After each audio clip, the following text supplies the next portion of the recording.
creating art with a purpose. Students at all 3 Hilton Head Island International Baccalaureate schools are working on projects to show support to kids in the Ukraine. Art students at Hilton Head Island High School created this special sunflower outside of the school and are busy working on other projects as well. We're making Tibetan prayer flags and these coloring sheets with sunflowers, their national flower, and we're making t-shirts that'll hopefully raise some donations and create some fundraising for these people that are in need of help. IB students hope to have the t-shirts ready to sell in a few weeks. Part of the t-shirts is our mission statement, which shows that part of the IB program is to raise and create careful-minded students that really realize that it's a global issue. Hilton Head Island Elementary School is also creating artwork to send to Ukraine IB students. I created a flower and I put courage, happy, and safe on the flower to make sure kids in Ukraine are being brave. I'm drawing a big flower with multiple flowers in it because I want to represent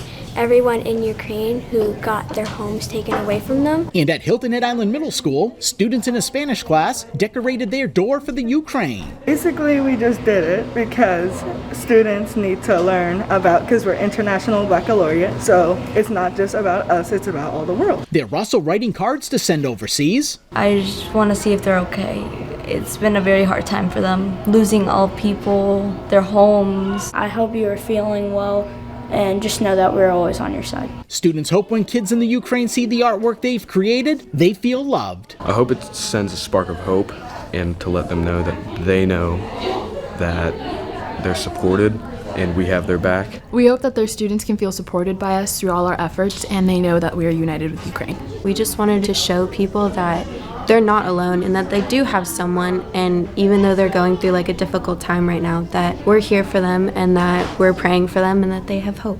The high school will also be holding a special blue and yellow ribbon-wearing fundraiser soon. On Hilton Head Island, Ron Lopes, Beaufort County School District.